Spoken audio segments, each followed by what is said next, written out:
my restorer, my life giver.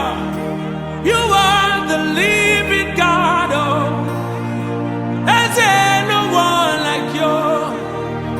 No one can do me like you do.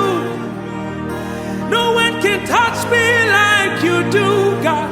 Hey, you are the living God. Oh, Ezeh, no one like you. You pick me from the miry clay, set my feet on the rock to stay.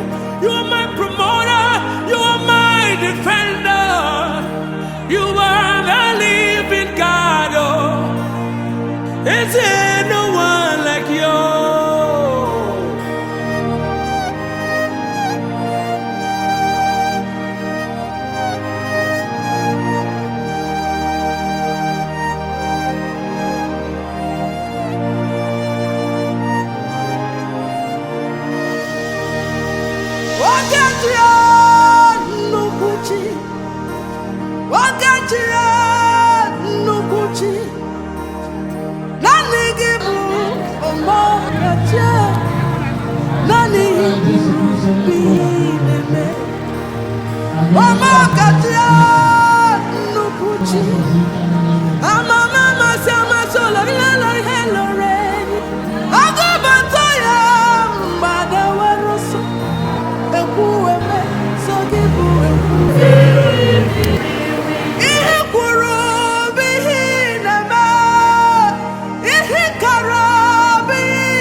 Ugbu a ka anyị rutere n'Ohemje Akụ.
And then now,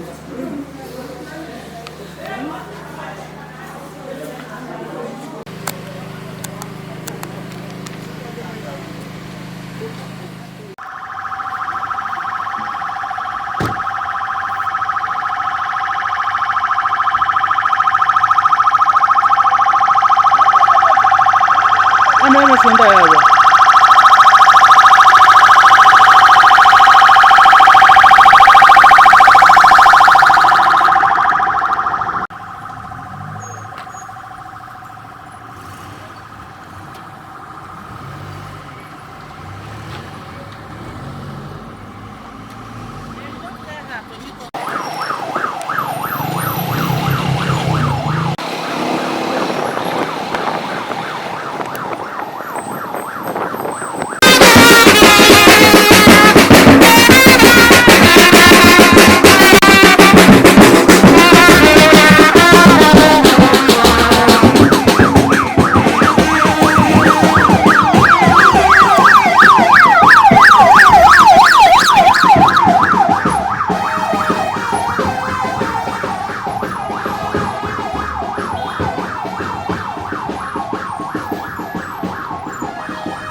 I can do. Urubundale.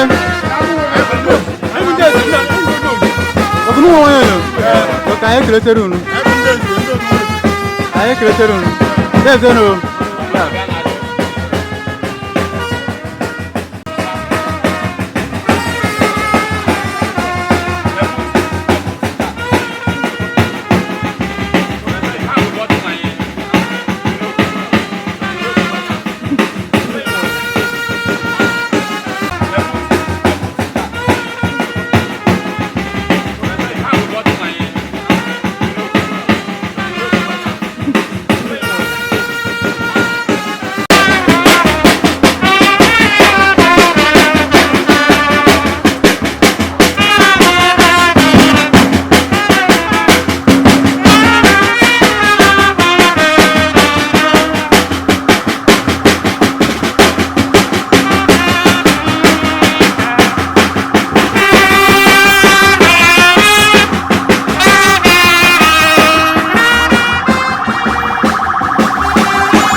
Praise be to God, the Father of our Lord Jesus Christ, Father of mercies, and God of all consolation. Comforts us in all our afflictions, and thus enables us to comfort those who are in trouble with the same consolation we have received from Him. Praise God, the Father of our Lord Jesus Christ.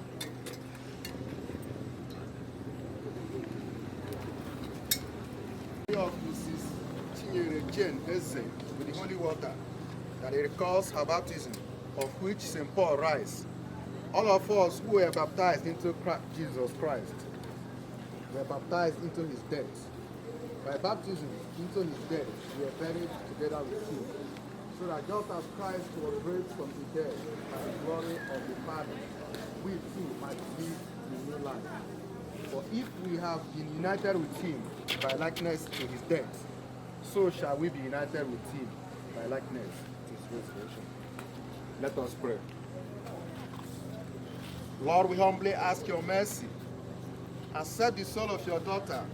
This is Ezeh, Jane Ezeh, Forgive the sins she committed through human frailty. Free her from the bonds of death and admit her into everlasting life through Christ our Lord. Amen.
On this mountain, the Lord of hosts will make for all people. The Lord of hosts will make for all people a feast of hard things. And he will destroy on this mountain the covering that is cast all over the people, the veil that is spread all over all nations. He will swallow up death forever, and the Lord God will wipe away tears from all faces, and the reproach of his people he take away from the earth, for the Lord has spoken. Better than 1,000 elsewhere.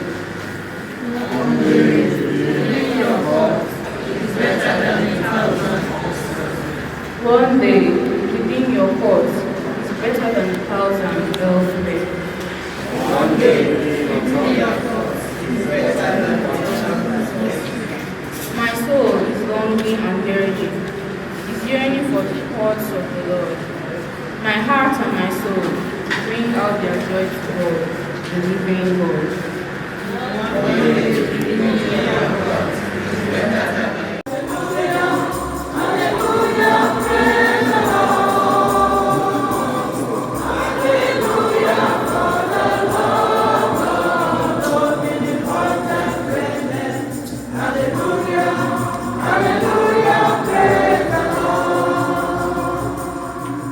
I am the resurrection and the life. Anyone who believes in me, even though he dies, will live. Hallelujah.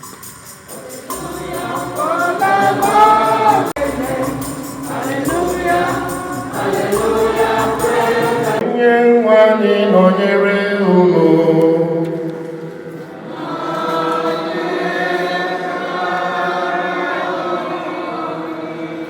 Ihe ọgụgụ nke ha si n'ozi ọma dị nsọ nke Jọn dere.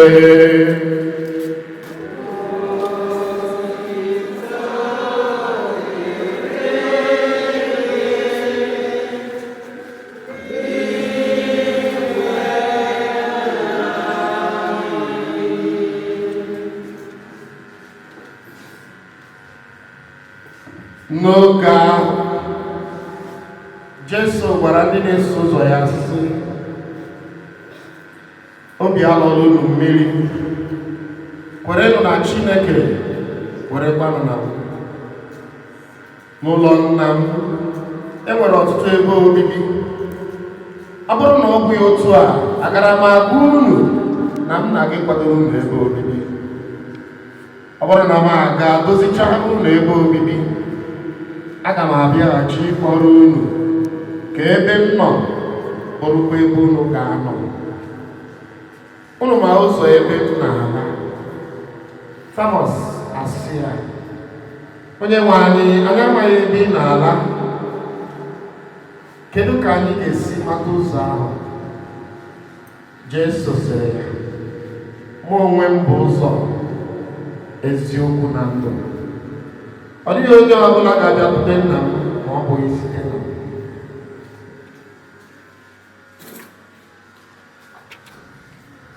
Oziọma nke Osebrokwa.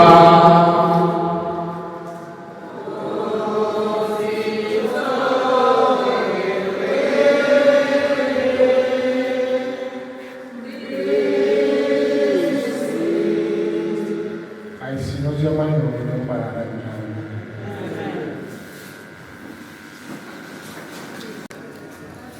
Ọ na-eshi Igbo ndị Obie ndegide ahụ unu na-amụ ngwa. Amen. Ndị otu Kristi nọ n'ebe a, ma ndị bịara bịa, ma ndị bịara anyị, ma ndị na-anụ oyibo, ma ndị a na-anụ oyibo, ma ndị Igbo, ma ndị na-abụrụ ndị Igbo. Udo dị unu.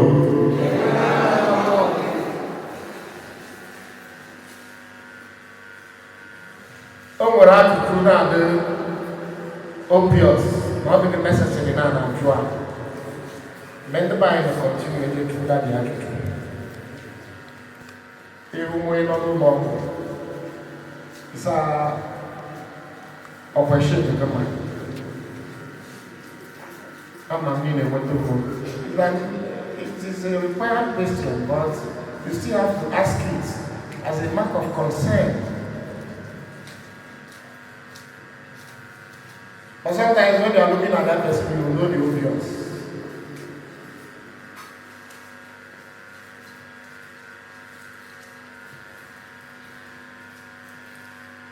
Ihe anyị nụrụ ihe ọgụgụ nke mbụ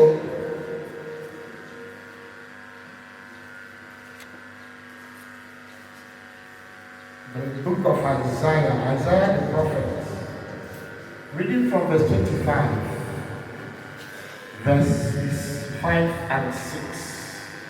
or 7 and 8 and 9, sorry. Also, on that day, it will be said, behold, this is our God. We have waited for him. Let us be glad and rejoice in his salvation. Lee nke a bụ Chineke anyị, onye anyị na-atụ anya ya, onye anyị na-ekwere olileanya n'ime ya, ka anyị nwee na-awụrụ n'ime ya. This scriptural passage is only trying to confirm to us our relationship with God, as uncertain as it may be, will one day come to a certainty. But here we are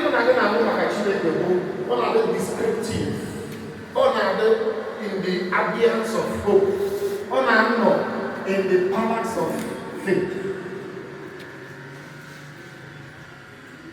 And then when you end the definitive thing, I can say, this is what God is. This is how God looks like. And Chanoma, ọnọdụ okwukwe, olileanya, onwere nke anyị ji aka.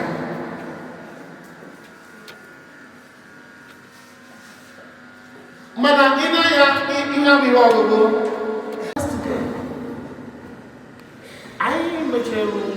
When I was, after my ordination as a priest, Ima approached me in his usual way because we related so well. I gave him a cap and looked at him again. Are you really serious? Barely 31 years or thereabout, or 30. I was like, does this boy really know what he wants to enter? I was ordained in July. I think his traditional marriage was in August, and the same August wedding in Abuja. The first wedding I ever went for in Abuja as a priest. And today we are talking about another story altogether. Who can explain it? Nobody. Who can explain it? I got to the place of wedding, and the priest was questioning my priesthood. Because at that time I was just barely ordained.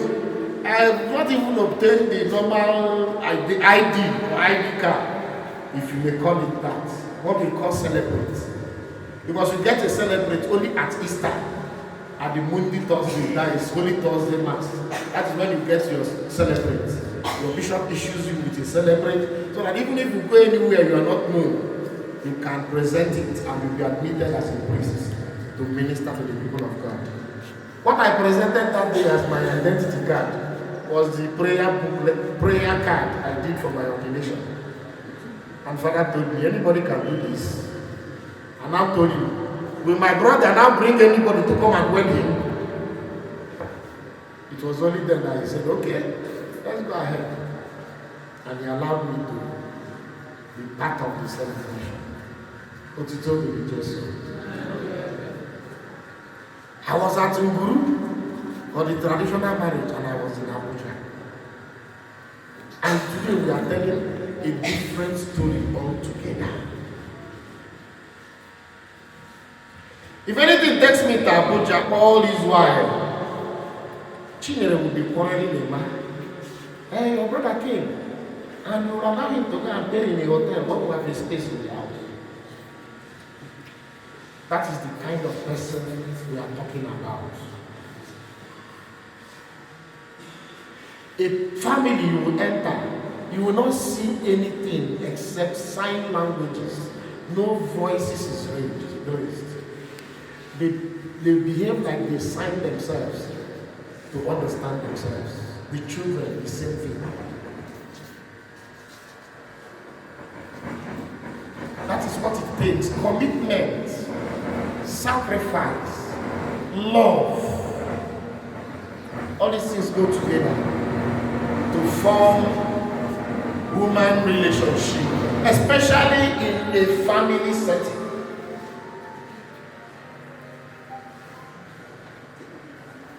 It is only when we obey God at the day of wedding, I remember, which is the tradition of the church. Do you take this woman to be your lovely wedded wife? To love and to behold, in good times and in bad, in sickness and in health, to death do you part. And you will believe. And most often in the readings of the wedding, you will hear that blessed are those who fear the Lord and walk in His ways.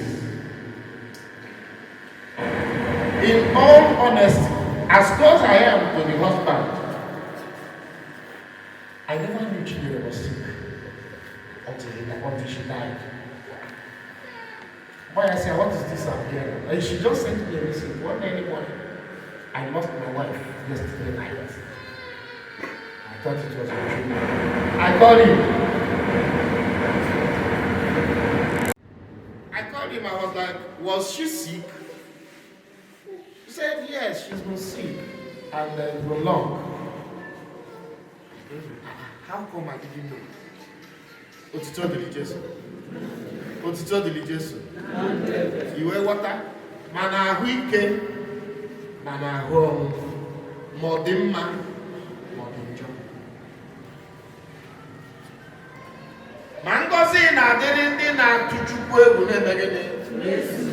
O nwere ihe bụ ụzọ Chineke na ndụ alụmdi na nwunye. Na nwoke ga-ahụ nwunye ya n'anya.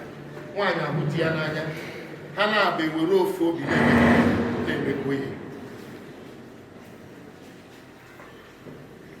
Na-abụ ihe bụ ụzọ nke Chukwu na ndụ alụmdi na nwunye.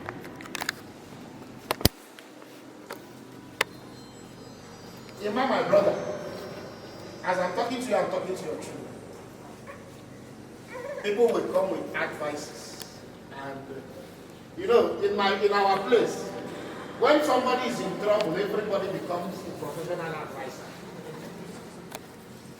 a professional therapy giver, a professional psychology, psychotherapist. Everybody, when somebody is in trouble, they will come and tell you, here we go, Baraka. What's the religious? Here we this girl of Baraka and you brother. Here we go, Baraka. It is not your Baraka.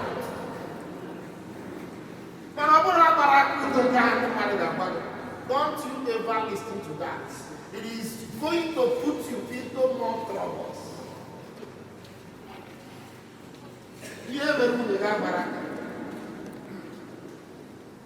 I was concerned when I was talking with him. I was like, how did her people accept the news? He said they knew everything that happened all the way. It was natural. No, anyway, a man tomorrow now, upon that Abuja, upon that they make some other things. So when he made tomorrow, I said, they will talk about it. Let us assume that now name a private jet. But it's only just God has blessed you. And I believe God is still going to bless you. Tomorrow God continues to bless you the way He blessing you and your children. Then people will now remember there was a way the wife died.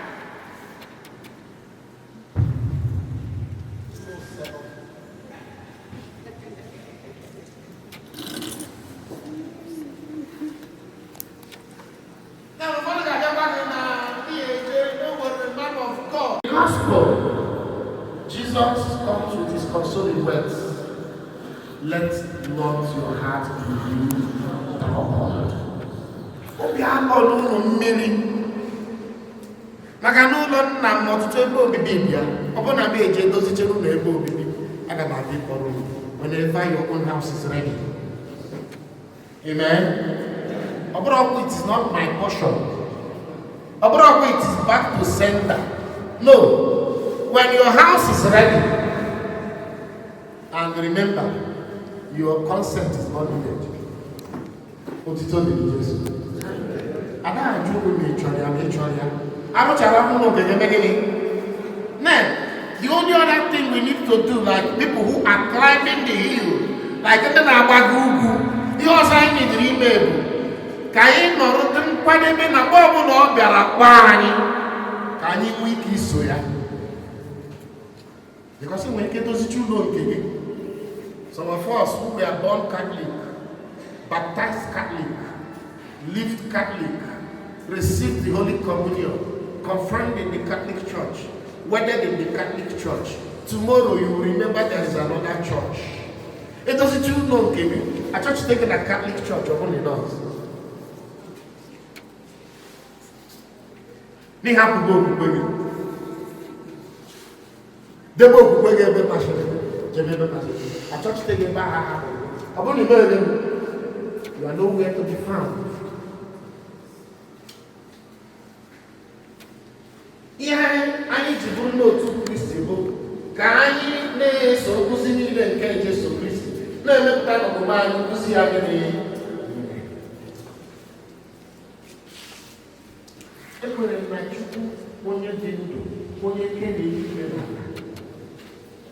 God face us in future. We will live and count our blessings and name them one by one. We will live to an old right age, so that even when we die, though people will cry, we will remember that God has done his part. We are not regretting having Jenny. God used her maximally, even as young as she is or she was. God still used her maximally. You will see her in her children. You will see her in the commitment she did in the family life. You will see her in the support she gave the husband while alive. And let these things we see be a huge consolation. Unless prayer of reflection.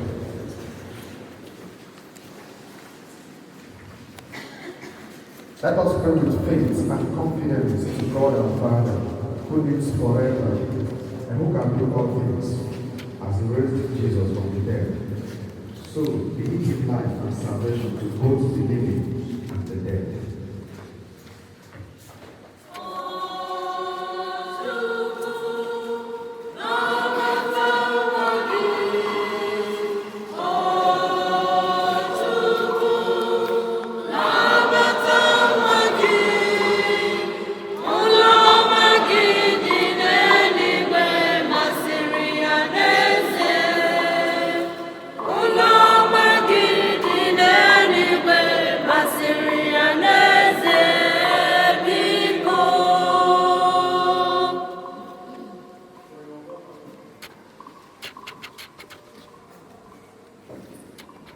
For your Lord, Mrs. that she may share the light of Christ's resurrection, come into new life of happiness and peace. We pray in the Lord.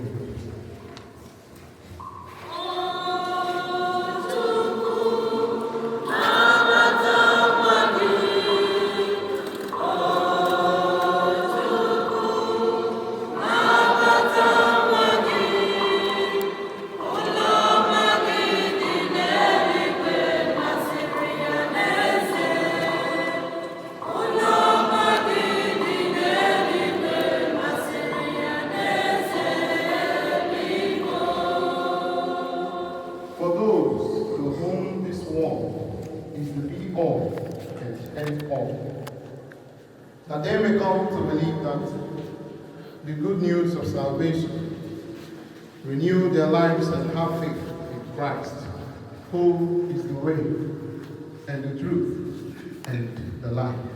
We pray in the Lord. Thank you.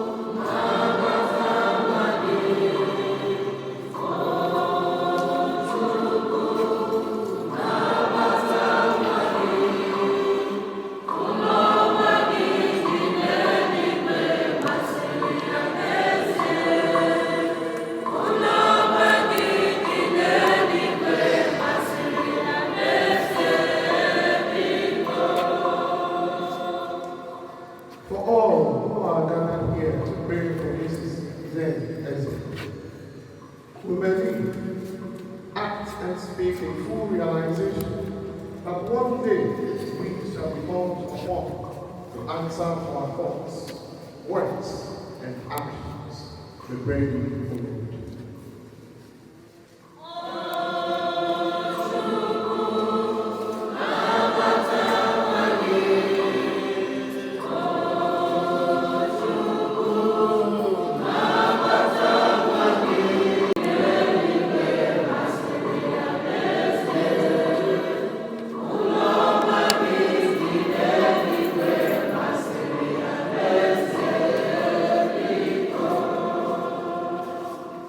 Let us pray for those who suffer in mind and body, that they may never come to think that God has abandoned them. We pray thee, O Lord.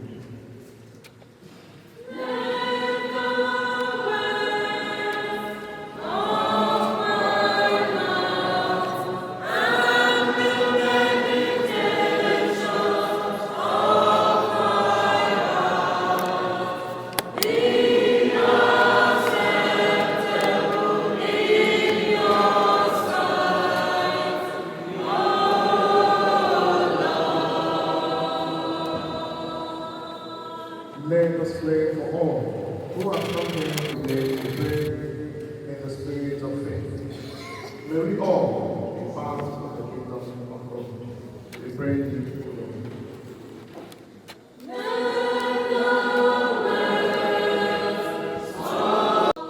Compassionate Savior, you wiped away all the tears when you gave back the widow of Nain, her only son. Comfort those who mourn the loss of their dear ones. We pray thee, O Lord.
Ọ bụ na ya ka nchekwube mbilite n'ọnwụ dị ngọzi si chọọ ọpụta n'ebe anyị nọ, ka ndị ahụ ọ ga-anwụrị nọ ga-ewute nweta nkasi obi site na nkwa ndụ ahụ na-anwụghị n'ụwa ọzọ. Maka ndị kwere na gị osebụ ụwa ndụ anaghị enwe njedebe, ọ bụ mgbanwe ka na-agbanwe ya. Mgbe ụlọ ikwu a uwe a mebiri, a na-akpọbata anyị n'ụlọ ọzọ nke ga-ebi eluigwe. N'ihi nke ha anyị na-eso ndị mmụọma na ndị isi mmụọma, okwu eze na ike ọchịchị nakwa igwe ndị agha niile nke eluigwe na-ekwe mkpu otuto ebighị ebi n'aha si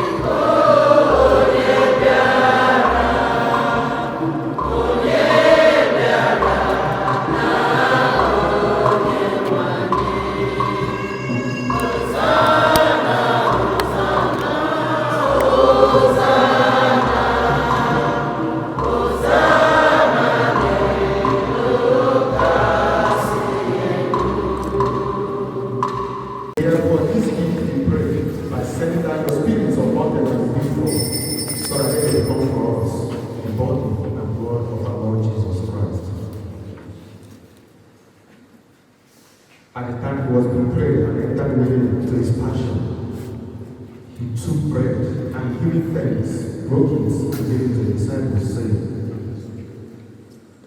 "Take this, all of you, and eat of it, for this is my body, which will be given all for you."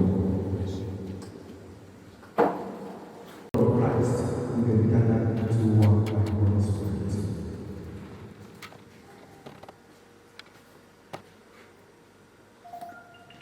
Remember, Lord, your church spread throughout the world and bring us the fruits of journey to together with you, I pray. God, free our bishop and all the clergy. Remember also your servant and daughter in his resurrection. Remember also our brothers and sisters who have fallen asleep in the hope of the resurrection, and all who have died in your mercy. Welcome them into the light of your face. Have mercy on us all, we pray. Now with the blessed Virgin Mary, the Mother of God, blessed Joseph, our spouse, with the blessed apostles and all the saints who have lived you throughout the ages, who memories to be good as to eternal life, and may praise and glorify you through your Son, our Lord Jesus Christ.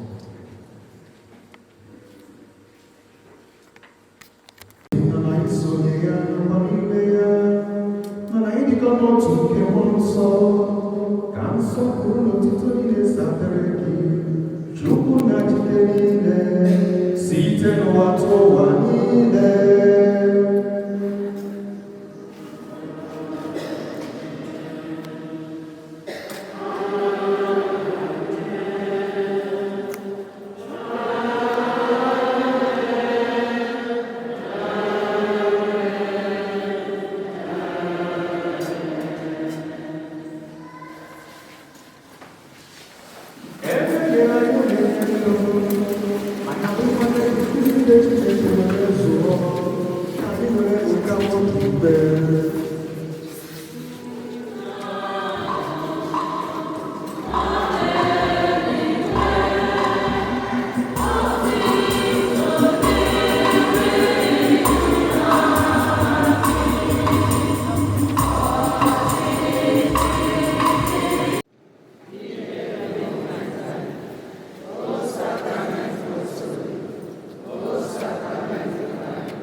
nzere ndị anyị bụ Mrs. Jane Ezeh ezumike ihe gị na wetara anyị na ya mmeri gị edere site na Kristi nwe anyị. want to use this opportunity to greet every one of you. Those who come from far and near, the Abuja people, the Enugu people, our people here at home, and those who come from different places, the relatives and the others. I want to say thank you for honoring our invitation. And I want to also say thank you for coming to pay our lovely wives in last respect. The CWO will appreciate you for taking the risk from all the way from Abuja to this place. The staffs of FLs, the colleagues of my elder brothers, his friends and others, you see, may the God Almighty continue to bless you. As you come in peace, you will go back in peace. The Lord Almighty that brought you people here will take you people back in the mighty name of Jesus. The priests that officiate, you see, may the Lord continue to give you the strength to carry us on to the mighty name of Jesus. Thank you, everyone. Thank you.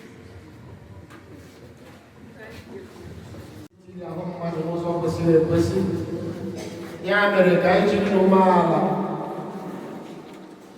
rịọ Chineke onye na-enye ihe niile ndụ ka o kulite ahụ nwanne anyị na nwa odibo ya Chinyere Jane Ezeh, onye anyị ga-eri ugbu a na-adịghị ike n'ọnọdụ ndị nsọ na ike nke mmụọ nsọ, ka o mee ka o sonye n'otu ndị nsọ maka ndị niile kwerenụ gara aga, ka o gosi ya ebere n'ikpe nke ọ ga-eme ya. Nwanne anyị bụ onye jụọ mgbapụta, onye akwụkwọrọ ugbo ojii, onye mere ka ya na nna dịkọ na mma na onye bụkwara na okwu aka nke ezigbo onye nche afọ. Ka Chineke mee ka onye sonye na nnukwu ọgbakọ nke eze ahụ ga-ebi ebi na-aṅụrị nke na-enweghị ngwụcha na mmekọ nke ndị nsọ niile.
Anyị na-ekele gị n'ihe ọma niile nke jikọsị mụ na ndụ nke a pụrụ ịkwụ ahụ.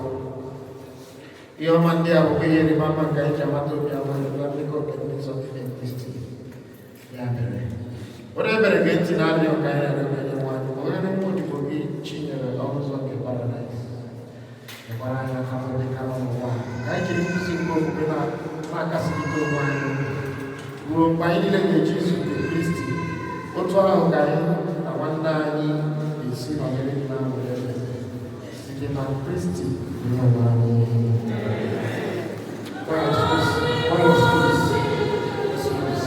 Sorry, about the protocol, because no matter which I am on, and it is a window group, the best ever, local, and the protocol. Name the good thing that is what I can choose to force you. Ọkùnrin náà ń wọ́n ní àkàbí ọkọ̀wá. Ìsáàbù sọ̀rọ̀.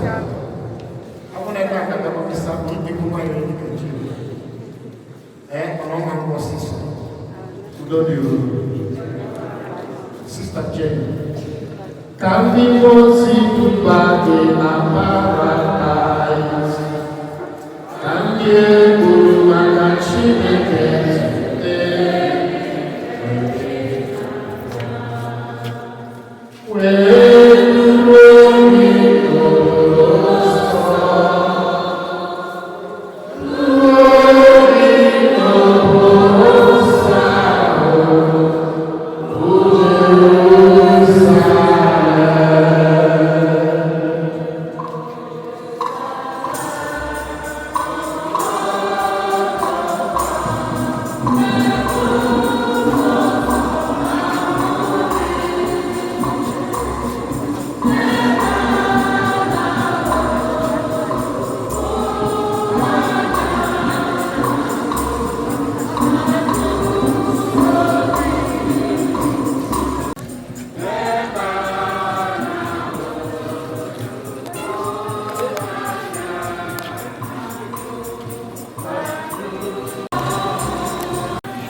don't come together. We come together. We are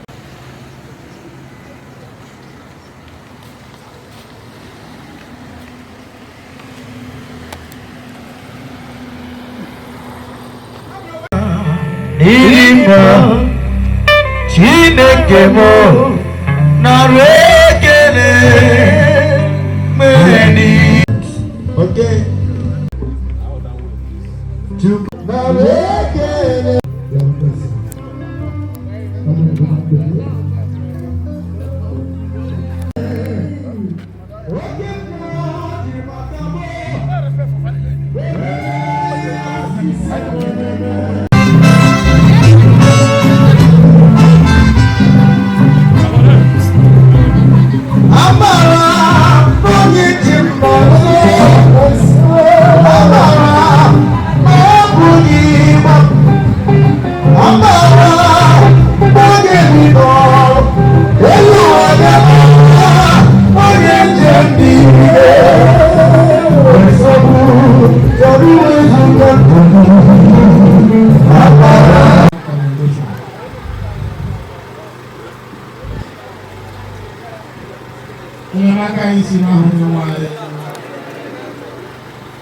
Onye nwanyị Jesu Kristi nọrọ n'ime ili ụkwụ ụbọchị atọ wee si ofe ahụ gọzie ili niile kwerenụ ya mere n'ihi agha dị nọ n'ime ili dị nwe nchekwube karịa ha ga-esi n'ọnwụ bilite ọzọ.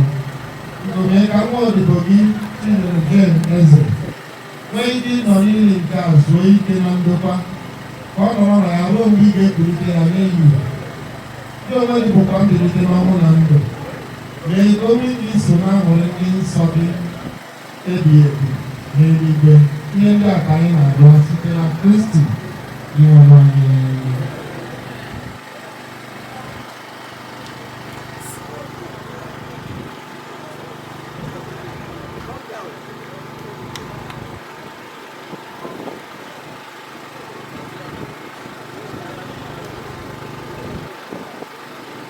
Ugbu a anyị na-adọnye ahụ Jen n'ala ọ laghachi n'ebe ngosipụta. Anyị na-eme nke a n'ihi na ọ masịrị Chineke ji ike niile isi na ndụ nke a pụrụ ịnwụ anwụ kpọrọkwa nwa odibo ya. Kristi bụ onye mbụ nke si n'ọnwụ bilie. Ọ bụkwa onye nke ga-eme ka ahụ anyị nke a gara aga n'uwe ihe nke ya bụsoro. N'ihi nke a anyị na-etinye ahụ Chinyere n'ala n'aka Chineke ka ọ nara ya n'udo nke ya mekwa ka ahụ ya bilie ọzọ n'ụbọchị ikpeazụ.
onye nwe anyị mee ebere. Kristi mee ebere. Onye nwe anyị mee ebere. Nna anyị nọ n'eluigwe.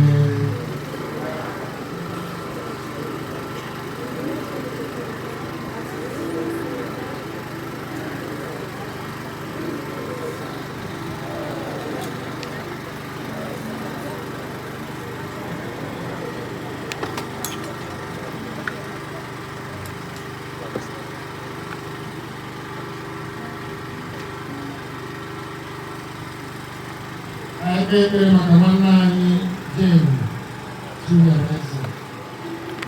Anyị ọrụ gị nwere anyị Jesu Kristo onye kwuru sị mụ onwe mbụ mbilite n'ọnwụ na ndụ. Onye ọbụla kwere na m, ọ bụrụ na asị na ọ nwụrụ anwụ ga-adị ndụ ọzọ.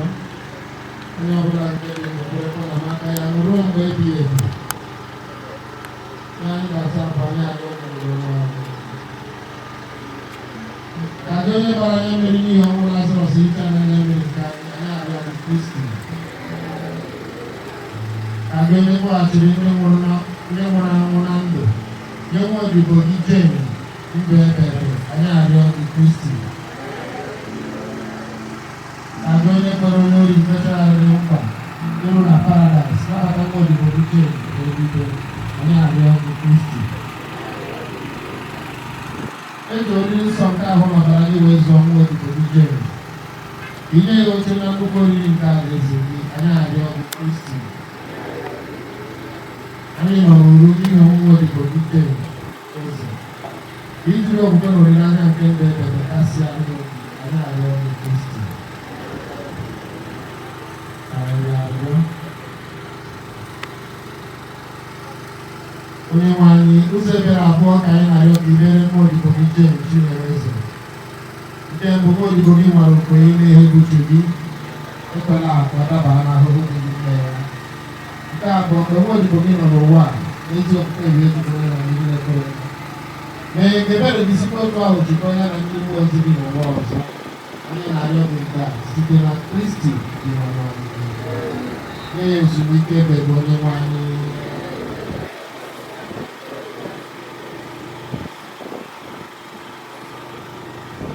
Chukwu ebe anyị na-akwakwa arịrị maka ọmụmụ odibo gị bụ Jen Chinyere Ezeh. Anyị na-echeta mgbe niile n'ụbọchị ọnwụ nke anyị na-abịawanye nso. Nye anyị grasia ijikọrọ maka ụbọchị ikpeazụ ahụ site n'ibi ndụ dị mma mgbe niile. Ka ọnwụ mberede ma ọnwa na-akwarụ ya akwarụ ya n'ihu anyị. Kama ka anyị na-eche nche oge niile ka ọ ga-abụ mgbe ọ bụla ị kpọrọ anyị ka anyị nwee ike ịbanye ọsịsọ na ebe obibi ahụ anyị niile na-atụ anya ya biri na ya ebebe. Ka Maria nne nke nne dịgasịrị obi ebere onye nkasi obi ndị niile na-eru ugwu anyị n'aka nwa ya mkpụrụ obi nwanne anyị Jen Chinyere Ezeh na nke ndị niile kwere m gara aga wee site n'ekpere nke ya dịka nne nwee ike iru ọsọ ọzọ n'ụlọ obibi anyị n'eluigwe biri na ya ebebe.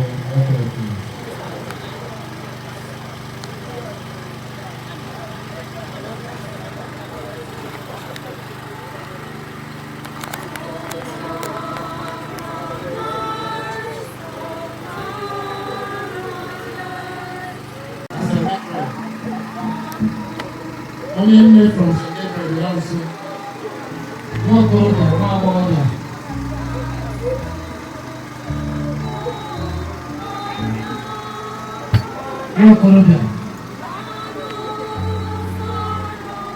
nwa okorobịa onye Obie Secretary nwa agbọghọbịa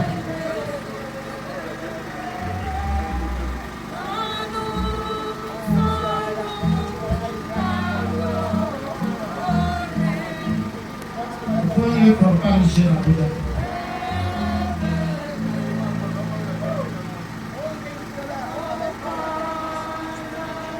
The family, absolutely.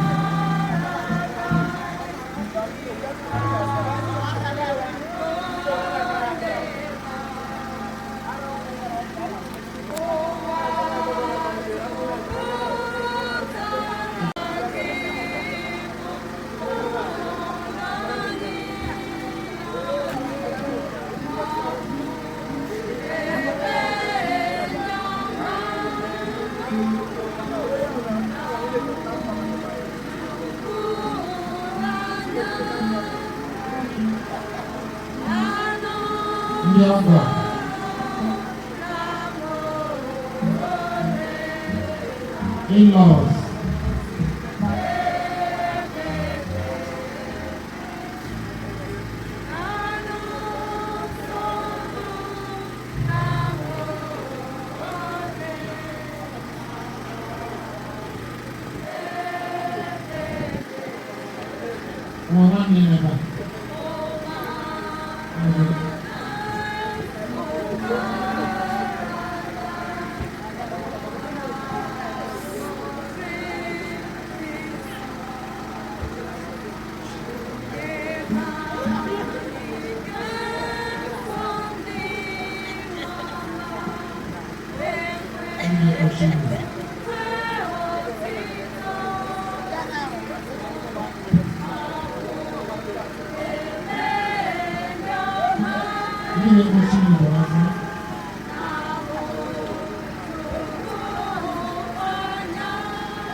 Would that guy small?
shake first. Shake the gear, all your power.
Aye, greater no. Undo abundole. No abundole. Name sukunan. Aye, greater no. Greater no.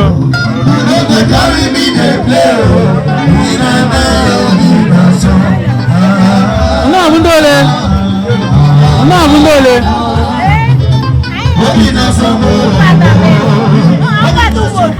Uma do mogo. Aye, kunu greater no.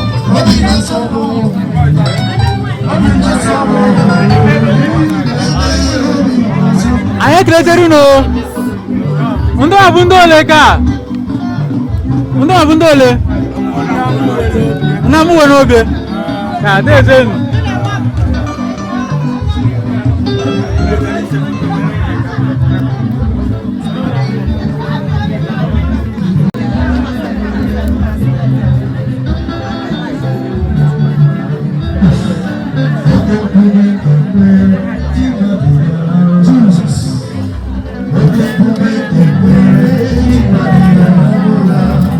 Bito group abundole.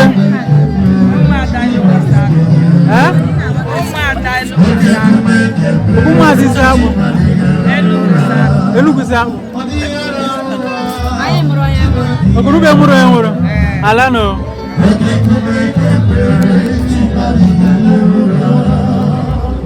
Ayekele uma disiabu nsika.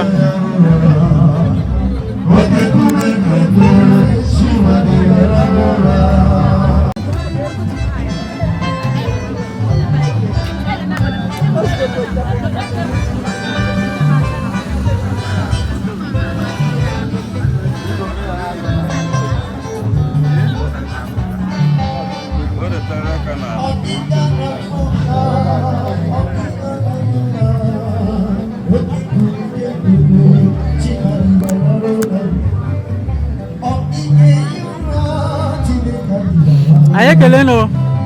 Biko nda abundole. Ayi wa ndo muro nwata nwanyi nwuru n'Enugu isi akụ Nsụka. Oge ndị isi akpụ. Enugu isi akụ Nsụka. Enugu isi akpụ Nsụka. Ọ nwanyi bụ onye nwụrụ. Oke anyị kele. Ala no. Kamera agisa. Silas Ezeh and Ezeh nwa dike. Ọ masị ka ame ka o bidoro maka ọnwụ nwa unu. O si na wede o wutere anyị mana o nwere gbara Chineke ya dị. Na ọnwụ bụ mgbe o ji sọ.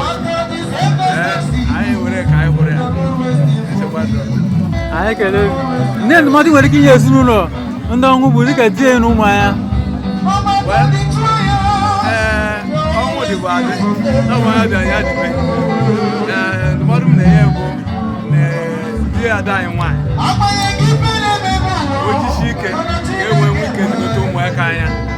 Enwee kwụrụ ọfụma. Na-azụgote ụmụaka anyị na-ahụ ụmụaka anya. Na-abịa be anyị na-adị nne ya. Anyị na-emekọrịta onye nọ anyị kele ala no anyị kele Thank you, sir. Hello.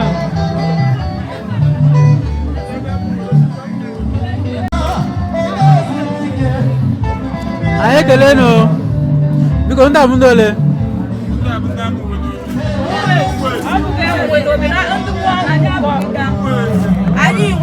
Okunu mo.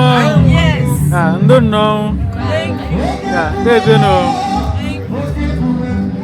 I'm a hanging. I'm Judith Osinachiwese. I'm a second open the Gamaconwa. When we run a jail, Nancy Jane, we can take my kind of because I was like, yeah, but I need to put my dad.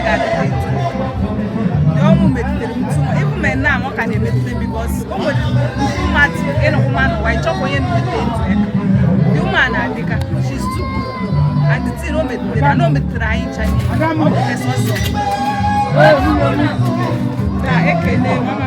I ask Camara bring a break and the doctor in a corner one, the 77 Macameno. If I never know when I get a envelope, Mendy, and the hand will catch the killer which she has. And Hannah, the woman I have for her. Look at DNA. No, my and then the mother making you. And the mother making you.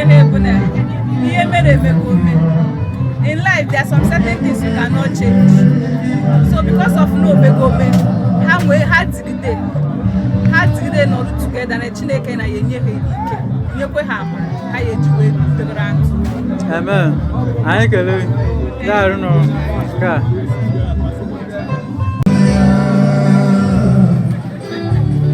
I don't know. I can't. I'm not Mundole.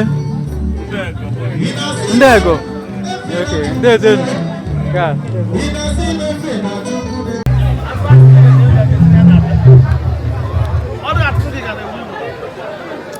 Kaya kena no.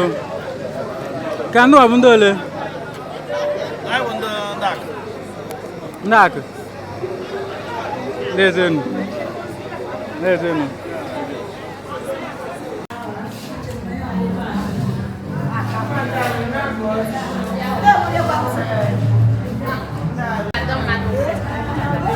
Uma da crescer no.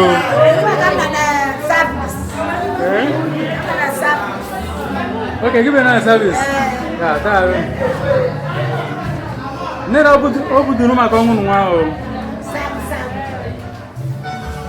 Nen madi working here kan no mu buru.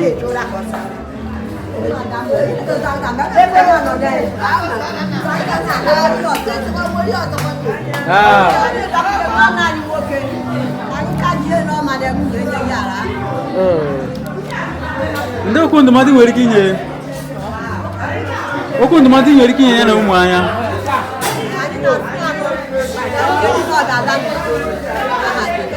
Amen.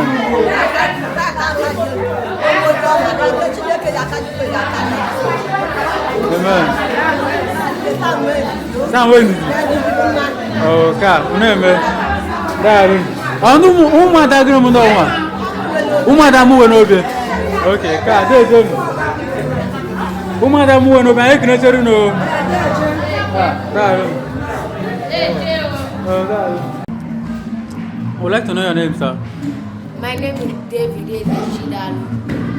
From where? I'm from Enugu State. Would like to tell us what's happening in your house today? Today is my mom's burial. How do you feel about the death of your mom? I feel really sad because I have a lot of good memories with her. So what do you miss most about your mom? I miss her kindness. Like every time we used to hang out, it was so fun. But now that she's no more, I just have to be prayerful and strong. So, to the rest of your siblings and your dad, what word of advice do you have for them? Let them be strong and very prayerful. Let her make it well in heaven. Amen. So, like other people that came around for this burial, what prayer do you have for them? As I'm going back, let nothing bad happen to them. Let them not have any accident. Let them just go back in peace as they came here in peace. Amen. Can you just say a word of prayer for your mom? happy and peaceful soul rest in perfect peace. Amen. Amen. Thank you.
Ai crecheru no.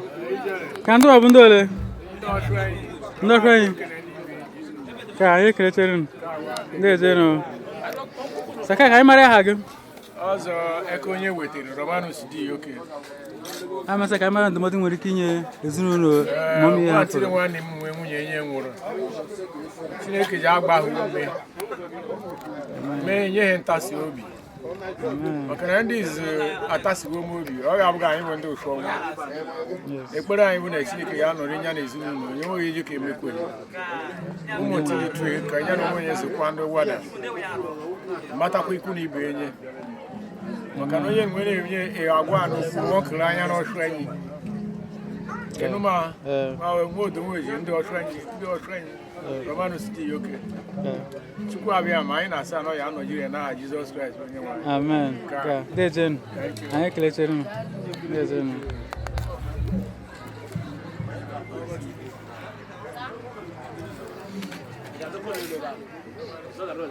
Great na. On the 9th set anyị ekele m. Okay. Okay. Anyị kelechere no. Daaru no. Kanụ abundole.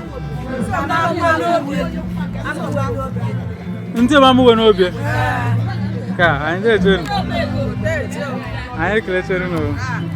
Dejen. Ndo no. Ka.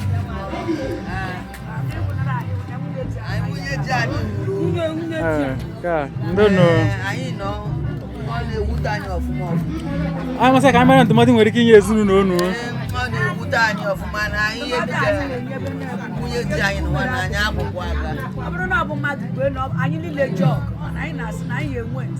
tupu ezinụlọ gị nwee etiti na ọnwụ ihe amaghị na ya eme. Yes. Ka na-eme anyị mara ha nke gị Mba amadị isi ka ka ndị etu anyị kenetere na-eme ndị zamaagụ anyị kenetere unu daarụ ọsụkọ bịa nọnyere anyị ndị etu abịrị nsọ ka anyị masa ka anyị mara ha gị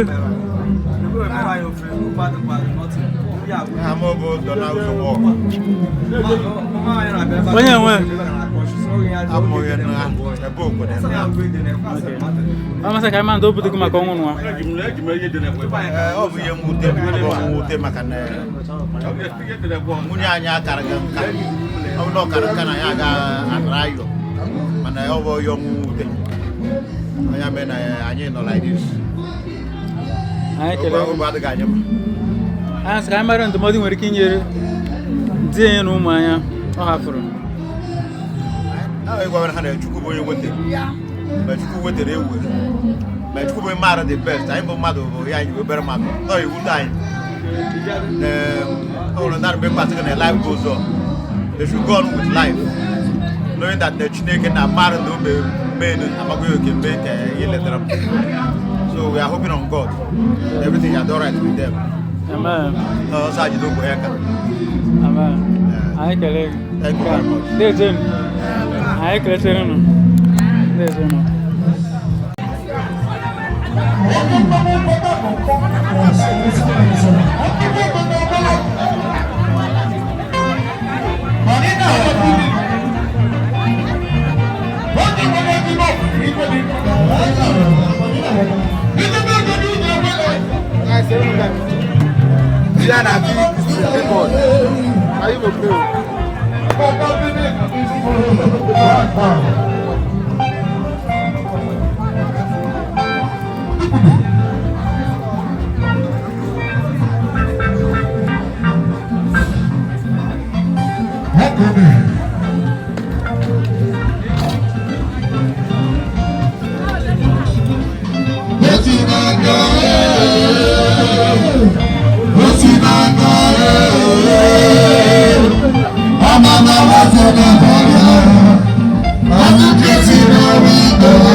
CWO, Our Lady of Perpetual Help, Galadima, Warimpa, abịara ịnọnyere di onye otu ha rara mmụọ. Anyị ga-ewere igwe na-ekwu okwu wee nyeba ha mee ka ha si emerụpụ ya.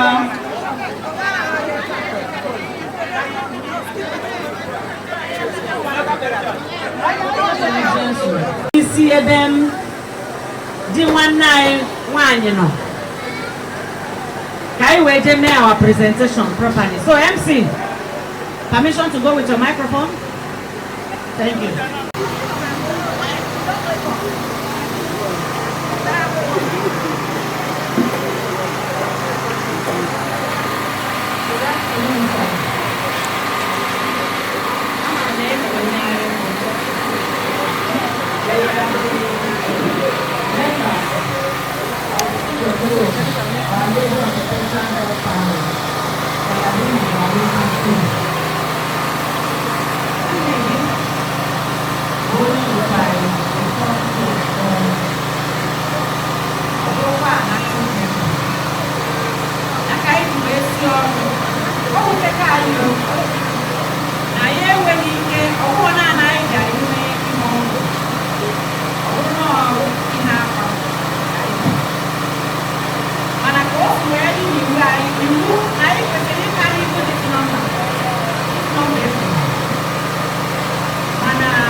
From 9 days novena of Office of the Dead, booking 30 days mass, Gregorian mass for her,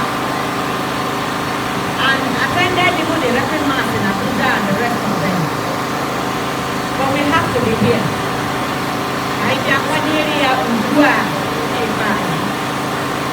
So what's ready now constitution, okay?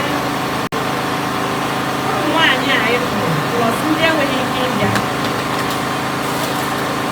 are able to put a lot of songs together. One cover our expenses of people that are coming. In a transport and everything. After what our lunch, our dinner, our breakfast even today. And even if we need breakfast to do, this is common. However, we still have this sum of 400,000. I am saying, I'm an email and if I come, I'm sure we have to get something and understand. If I come, I don't know where I can buy women. Amen.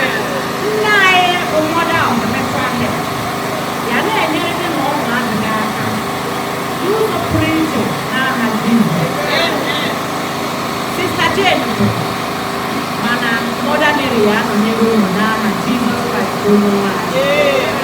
Kakro bi Jane, nakro bi nini, ramo, boni kwere kwezi na nduma. Kakro bi ne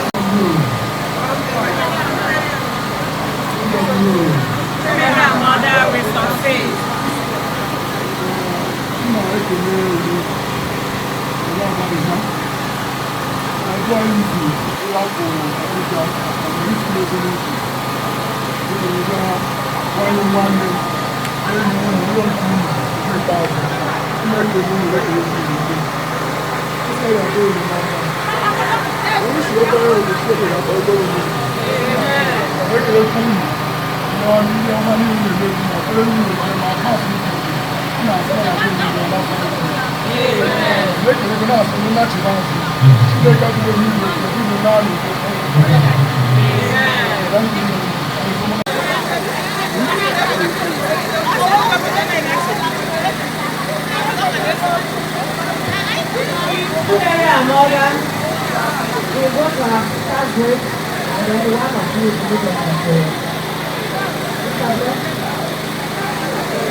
Now, unique sisters. Things to can alone and Suka. Darren. I shall put away here. Thank you.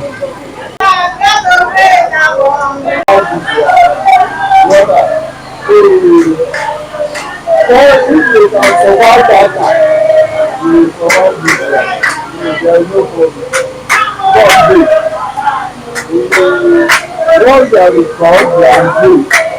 Water. But a man who has others will come tired. No, I will create a chief of home mountain. Water, a chief of home mountain. I don't know so much about Abuja. She was our member. I will say they are today all the last year as our sister.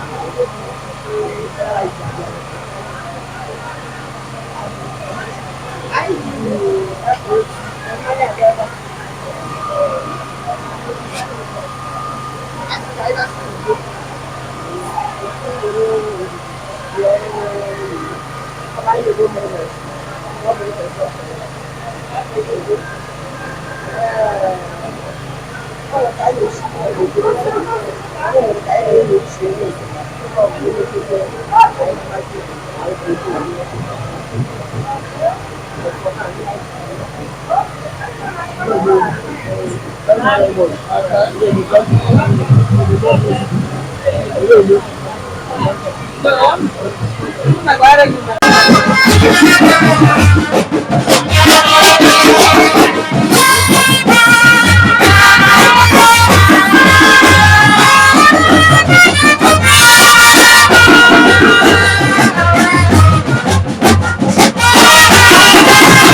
favorite Catholic church?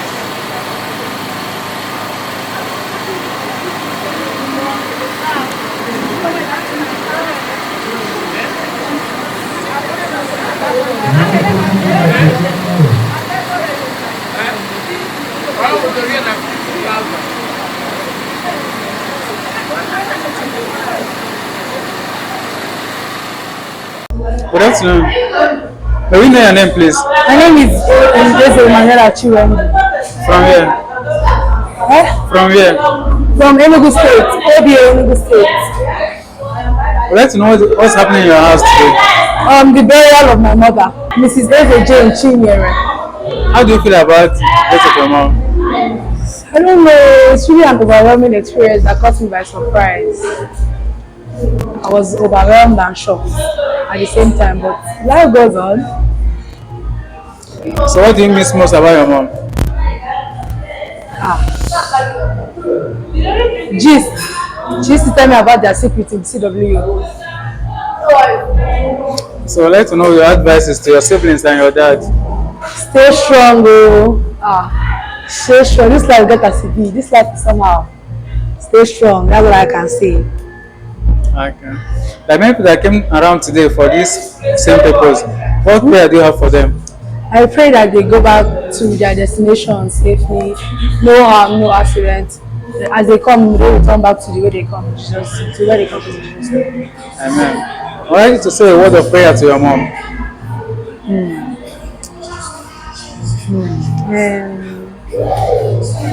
Mommy, I pray as you are in the Lord's bosom, you look over your children and see that what you plan for us comes to pass.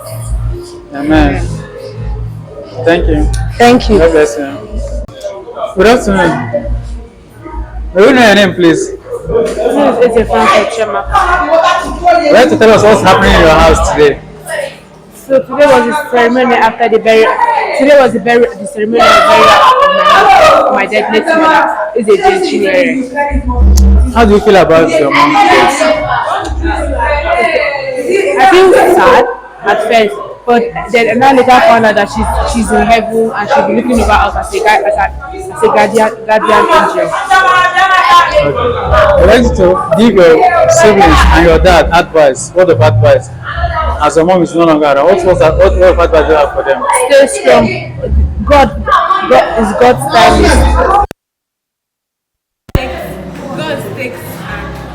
God gives and takes at the same time, so stay strong. Thank you. Like other people that came around for this same burial, what prayer do you have for them? For them to go safely, go back safely. Amen. Can you say a word of prayer to your mom?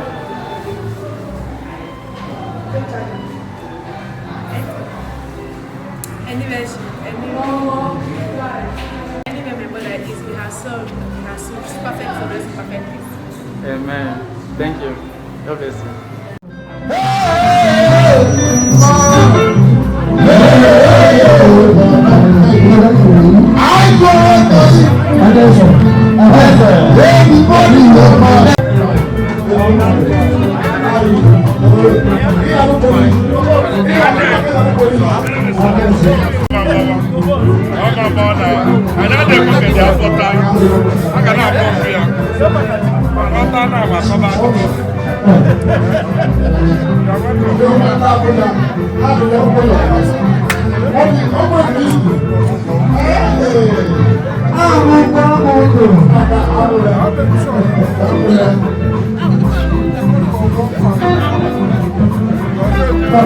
Aye, pleasure no.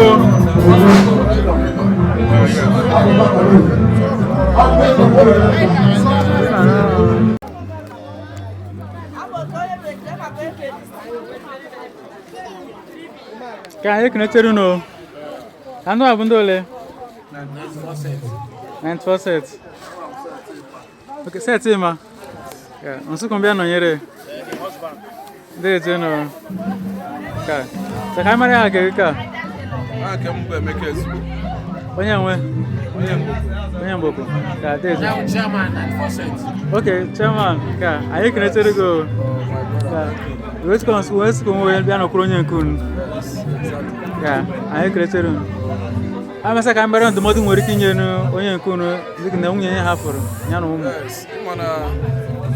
ya anyị na-asịba nke mbụ bụ na nye Chukwu kegomere ka ọ bịa ụwa Chukwu ya eke ọlara na anyị na onwe anyị hụrụ onwe anyị n'anya na ọ na Chukwu hụrụ anyị n'anya anyị nwere ike ichere na anyị emegide onye nwụrụ na-emegute nye gọngụ ọ ga-emegute na ọ na Chukwu laik ha na ka ọ bụrụ ha n'ọbụ ya anyị na-ekwukwe na onye foto anyị na-enye nwụrụ ọ jisi obu enyi ike na ihe ụwa niile omegwome n'ike enyi ọ nweghị onye nwere ka anya ya eme ka ya bụ onweghị onye nwụ na-asụ ụsọ ọ kpachaghị anya na ọ na Chukwu saa tie na o tie enu na Chukwu amaka onweghị Chukwu amaka ọtago anyị na-asị ekpekwe ekpere na ka ọnwụ nwunye enye wee blessing ọ bụ cost ya bụ ekpere mkpa anyị na-ekpere shi ihe niile ọ na-eme ga na-agara nwunye enye ama na-eme ameka onwe ya ejide ya nọ nke ọnụna na-ekpuchiri onye na ụmụ anya ya ayọtara Chukwu na Chukwu na-enye aka ka a na-ekpuchiri onye ụmụ anya ka a na-aga ma aga n'ihu anyị na-eme nsogbu ọbụla n'aha Jizọs Kraịst. There's no amen. 94 sets. Saka kamera hankegu. Onye nwe. Aye kiregi. Reverend. Ka kamera hankegu ka. Ka aye kireturu. Ka there's welcome sir. Saka kamera hankegu. Okay, welcome sir. Onye nwe. Ka anyị kenete.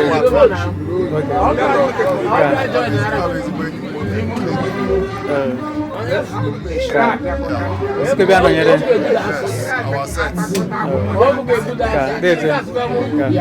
Ça anyị kenete go.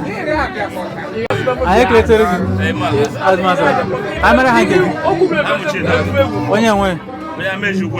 Ka excuse only 94 cents bia. Yes. Ka anyị kenete go. Dejen. Ka welcome. Dejen.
Thank you.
I take a business.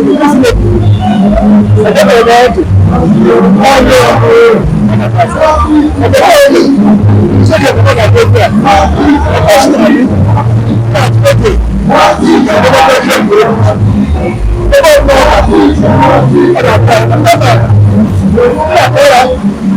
St. Joe, no, the memory of St. Joe, you're not here.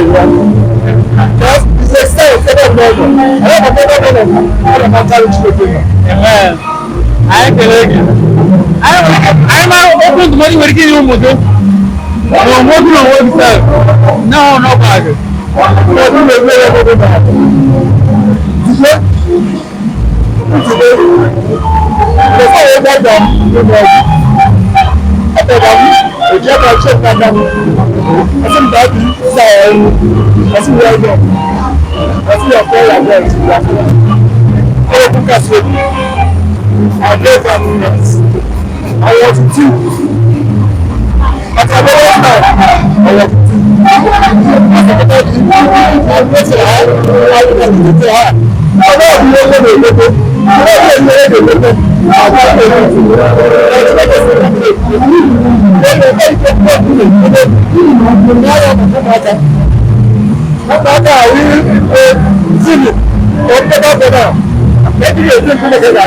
I'm going to start strong for the children. I'm not doing that.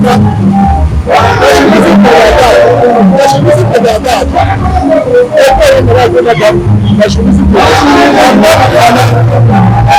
dad. Because it's not related to them. So I want to follow the family. By being a father, by being a mother. By being a protection. I will respect my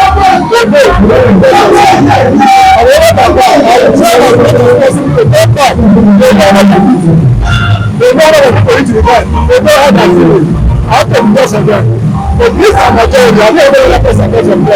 I am praying for them. I'm praying whether he hears of me, and I believe we shall be well with them. Whatever my life, whatever they demand, or whatever they need to protect them, I pray God Almighty will provide them.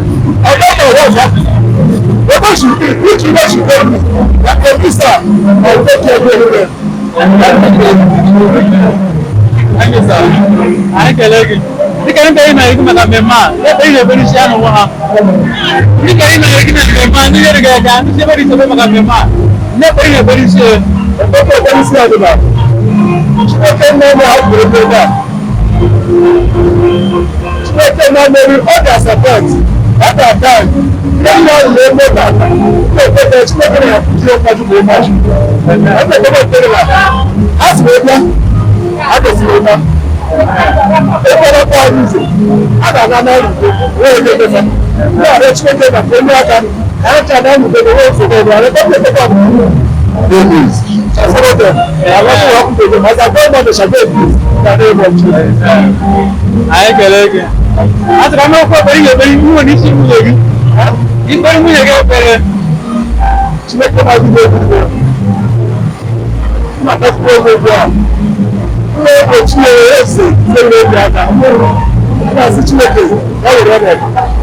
Why will carry the Chineke? How about this? That's the Chineke. Wash me. I don't know what is done now. I don't know how to make it. I'm not sure I do it.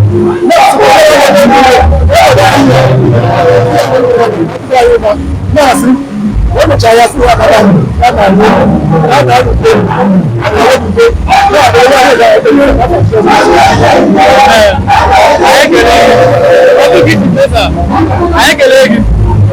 thank you, sir. God bless you.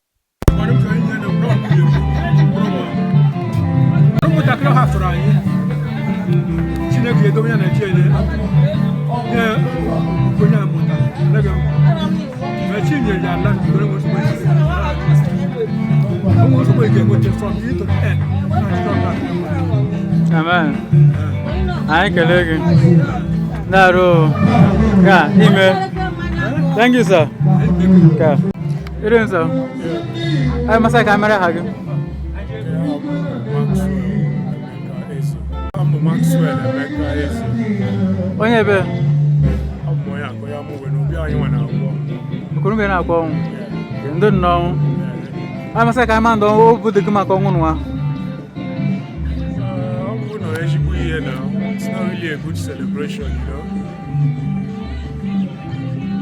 Financially, it happens. But we give God the glory. We thank God for everything. At least for a successful burial. But we pray this kind of a thing never happen again. Amen. To us or even to our neighbor, to anybody close to us. We don't. Amen. Go for stuff like this. I get it. Okay, I say, Camera. And the mother, you catch a miss in the Yabu wine. When you know, I can have no quack, and they were Maran. Yeah, we marry she now. We marry she's a very nice, beautiful soul. I know somebody who says, Maran, my brother Nataran, till her demise. I will not go again. She has spent evil battle around.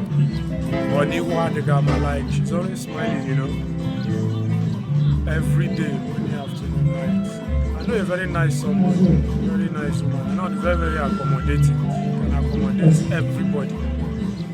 She's a very nice person. I will definitely miss her. Already I'm missing her. But it is well. I get it.